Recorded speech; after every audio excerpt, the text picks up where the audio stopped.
Good morning. How are you? It's been great, hasn't it? I've been blown away by the whole thing. In fact, I'm leaving.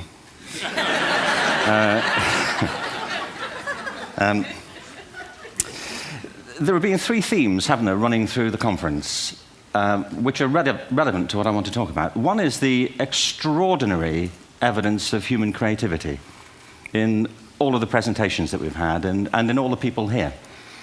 Just the variety of it and the range of it. The second is that it's put us in a place where we have no idea what's going to happen in terms of the future. No idea how this may play out.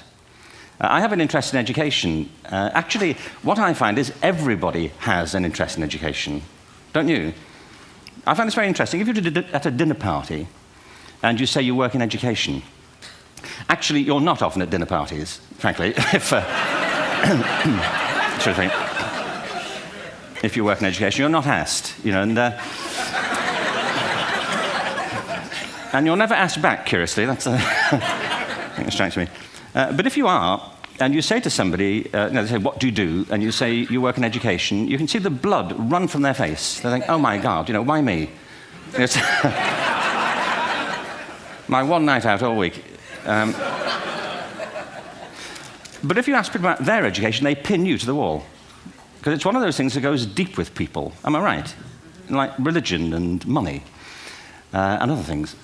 So I have a big interest in education, and I think we all do. We have a huge vested interest in it, partly because it's education that's meant to take us into this future that we can't grasp.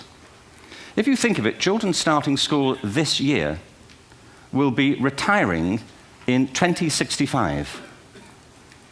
Nobody has a clue, despite all the expertise that's been on parade for the past 4 days, what the world will look like in 5 years' time.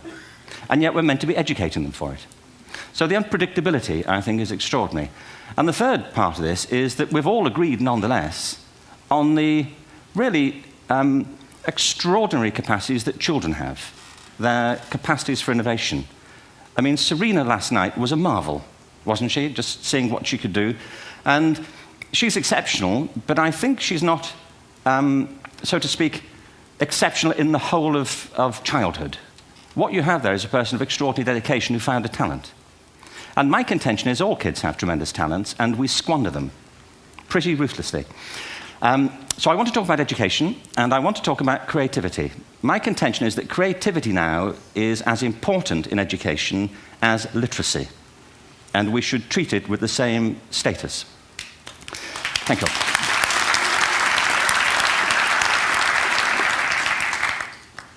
That was it, by the way. Thank you very much. So, 15 minutes left. Well, I was born... No, I had a great story recently, I love telling it, of a little girl who was in a drawing lesson. She was 6, and she was at the back drawing, and the teacher said, this little girl hardly ever paid attention. And in this drawing lesson, she did. And the teacher was fascinated. She went over to her, and she said, what are you drawing? And the girl said, I'm drawing a picture of God. And the teacher said, but nobody knows what God looks like. And the girl said, they will in a minute.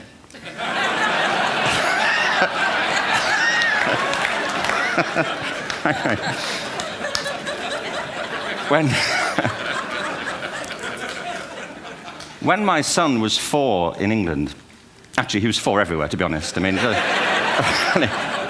if we're being strict about it, wherever he went, he was 4 that year. But he was in the Nativity play. Do you remember the story?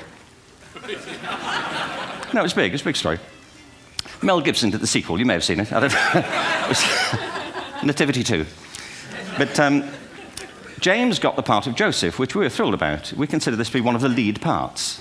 We had the place crammed full of agents and T-shirts. James Robinson is Joseph. He didn't have to speak, but do you know the bit where the 3 kings come in? They come in bearing gifts, and they bring gold, frankincense, and myrrh. This really happened. We're sitting there, and they, I think, just went out of sequence. Because we talked to the little boy afterwards and said, are you okay with that? And he said, yeah, why was that wrong? They just switched. I think that was it. Anyway, the 3 boys came in, little 4-year-olds with tea towels on their heads, and they put these boxes down. The first boy said, I bring you gold. And the second boy said, I bring you myrrh. And the third boy said, Frank sent this.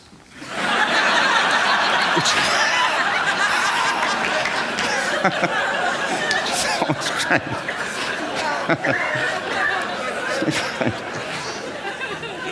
What these things have in common, you see, is that kids will take a chance. If they don't know, they'll have a go. Am I right? They're not frightened of being wrong. Now, I don't mean to say that being wrong is the same thing as being creative. What we do know is, if you're not prepared to be wrong, you'll never come up with anything original. If you're not prepared to be wrong. And by the time they get to be adults, most kids have lost that capacity. They have become frightened of being wrong. And we run our companies this, by the way. We stigmatize mistakes. And we're now running national education systems where mistakes are the worst thing you can make.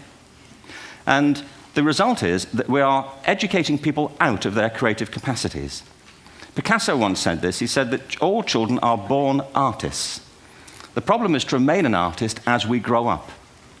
I believe this passionately, that we don't grow into creativity, we grow out of it. Or rather, we get educated out of it. So why is this? I lived in Stratford-on-Avon until about 5 years ago. In fact, we moved from Stratford to Los Angeles. So you can imagine what a seamless transition this was from LA. Actually, we lived in a place called Snitterfield, just outside Stratford, which is where Shakespeare's father was born. Are you struck by a new thought? I was. You don't think of Shakespeare having a father, do you? Do you? Because you don't think of Shakespeare being a child. Do you? Shakespeare being 7. I never thought of it. I mean, he was 7 at some point. He was in somebody's English class, wasn't he? Do you understand? Really? How annoying would that be?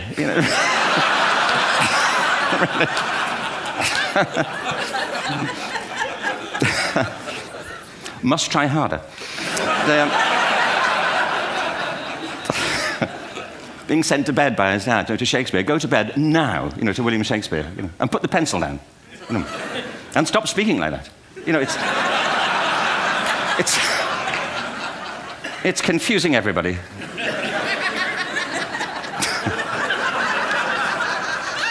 Anyway, we moved from Stratford to Los Angeles, and I just want to say a word about the transition. Actually, my son didn't want to come. I've got 2 kids. He's 21 now, and my daughter's 16. He didn't want to come to Los Angeles. He loved it, but he had a girlfriend in England. This was the love of his life, Sarah. He'd known her for a month. Mind you, they'd had their 4th anniversary, because it's a long time when you're 16. Anyway, he was really upset on the plane. He said, I'll never find another girl like Sarah. And we were rather pleased about that, frankly, because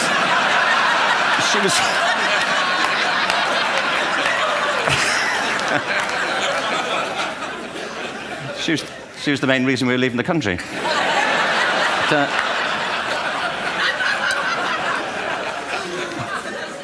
But something strikes you when you move to America and when you travel around the world. Every education system on Earth has the same hierarchy of subjects. Everyone, doesn't matter where you go. You think it would be otherwise, but it isn't. At the top are mathematics and languages, then the humanities, and at the bottom are the arts, everywhere on Earth. And in pretty much every system, too, there's a hierarchy within the arts. Art and music are normally given a higher status in schools than drama and dance. There isn't an education system on the planet that teaches dance every day to children the way we teach them mathematics. Why? Why not? I think this is rather important. I think maths is very important, but so is dance. Children dance all the time if they're allowed to. We all do. We all have bodies, don't we? Did I miss a meeting? I think... Truthfully, what happens is, as children grow up, we start to educate them progressively from the waist up. And then we focus on their heads, and slightly to one side. If you were to visit education as an alien and say, what's it for, public education, I think you'd have to conclude, if you look at the output, who really succeeds by this? Who does everything they should? Who gets all the brownie points? Who are the winners? I think you'd have to conclude the whole purpose of public education throughout the world is to produce university professors. isn't it? They're the people who come out the top. And I used to be one. So there, you know. And I like university professors, but, you know, we shouldn't hold them up as the high watermark of all human achievement. They're just a form of life. You know, another form of life. But they're rather curious, and I say this out of affection for them. There's something curious about professors. In my experience, not all of them, but typically, they live in their heads. They live up there, and slightly to one side. They're disembodied, you know, in a kind of literal way. You know, they look upon their body as a form of transport for their heads. You know, it's... Don't they? It's a way of getting their head to meetings.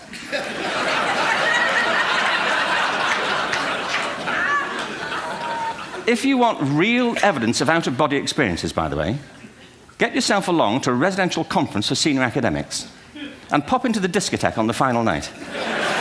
And there you will see it. Grown men and women writhing uncontrollably off the beat. Waiting to it ends so they can go home and write a paper about it. Now,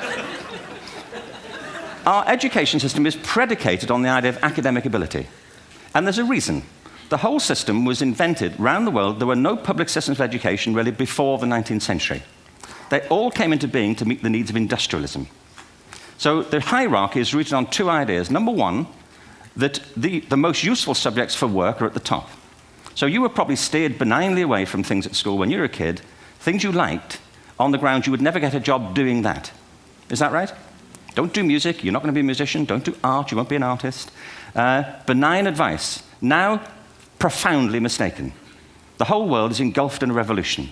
And the second is academic ability, which has really come to dominate our view of intelligence because the universities designed the system in their image. If you think of it, the whole system of public education around the world is a protracted process of university entrance. And the consequence is that many highly talented, brilliant, creative people think they're not, because the thing they were good at school wasn't valued or was actually stigmatized. And I think we can't afford to go on that way. In the next 30 years, according to UNESCO, more people worldwide will be graduating through education than since the beginning of history. More people. And it's the combination of all the things we've talked about, technology and its transformational effect on work, and demography and the huge explosion in population. Suddenly, degrees aren't worth anything. Isn't that true? When I was a student, if you had a degree, you had a job. If you didn't have a job, it's because you didn't want one. And I didn't want one, frankly. So, but now, kids with degrees are often heading home to carry on playing video games because you need an MA, where the previous job required a BA, and now you need a PhD for the other. It's a process of academic inflation, and it indicates the whole structure of education is shifting beneath our feet. We need to radically rethink our view of intelligence. We know three things about intelligence. One, it's diverse. We think about the world in all the ways that we experience it. We think visually, we think in sound, we think kinesthetically, we think in abstract terms, we think in movement. Secondly, intelligence is dynamic. If you look at the interactions of a human brain, as we heard yesterday from a number of presentations, intelligence is wonderfully interactive. The brain isn't divided into compartments. In fact, creativity, which I define as the process of having original ideas that have value, more often than not, comes about through the interaction of different disciplinary ways of seeing things. The brain is intentionally, by the way, there's a shaft of nerves that joins the two halves of the brain called the corpus callosum. It's thicker in women. Following on from Helen yesterday, I think this is probably why women are better at multitasking. Because you are, aren't you? There's a raft of research, but I know it from my personal life. If my wife is cooking a meal at home, which is not often, thankfully, but, you know, if she's doing... No, she's good at some things. But if she's cooking, you know, she's dealing with people on the phone, she's talking to the kids, she's painting the ceiling, you know, she's doing open heart surgery over here. If I'm cooking, the door is shut, the kids are out, the phone's on the hook. If she comes in, I get annoyed. I say, Terry, please, I'm trying to fry an egg in here. You know,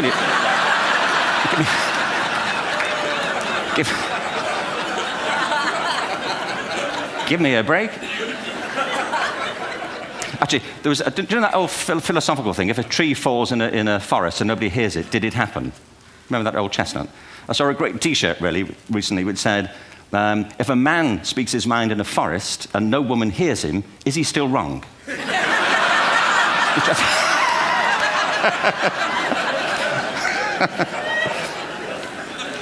And the third thing about intelligence is it's distinct.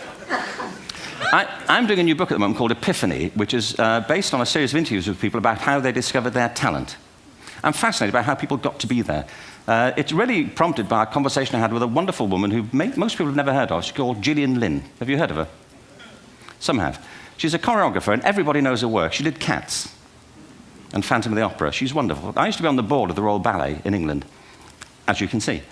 And anyway, Gillian and I had lunch one day. I said, how'd you get to be a dancer? And she said it was interesting. When she was at school, she was really hopeless. And the school in the 30s wrote to her parents and said, we think Gillian has a learning disorder.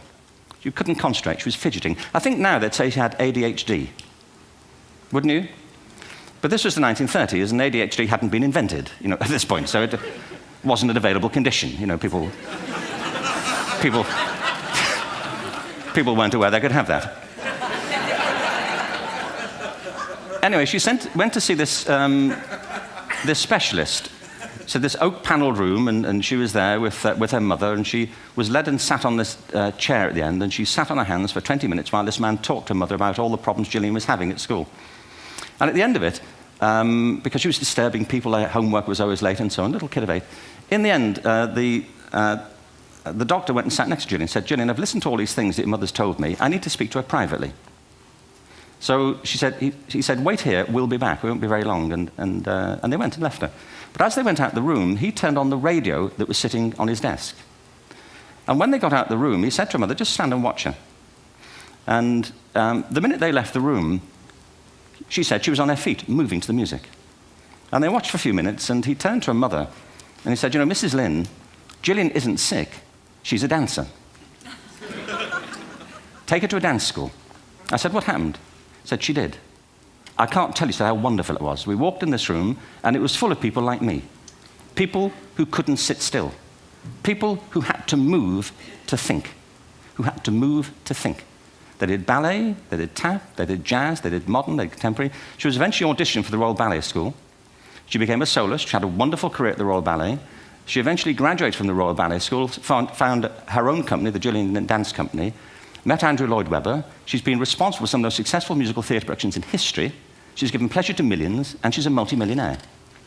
Somebody else might have put her on medication and told her to calm down. Now, I think...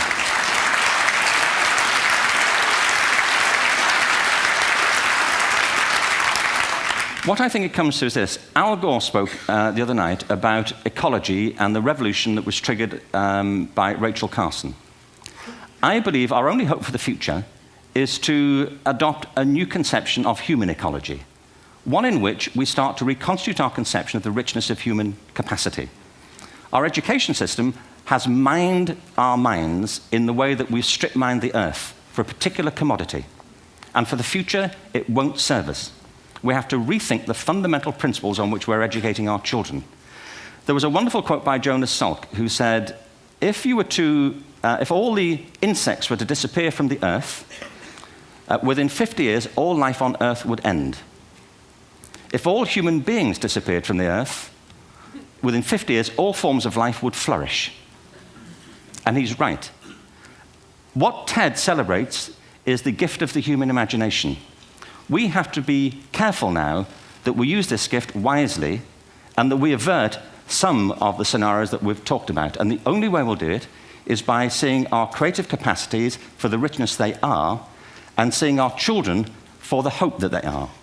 And our task is to educate their whole being so they can face this future. By the way, we may not see this future, but they will. And our job is to help them make something of it. Thank you very much. Bravo. Here, here. Thanks.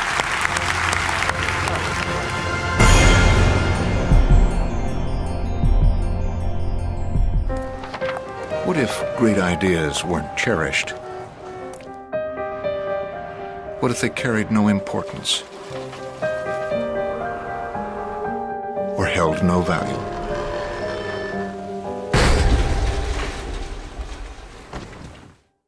There is a place where artistic vision is protected, where inspired design ideas live on to become ultimate driving machines.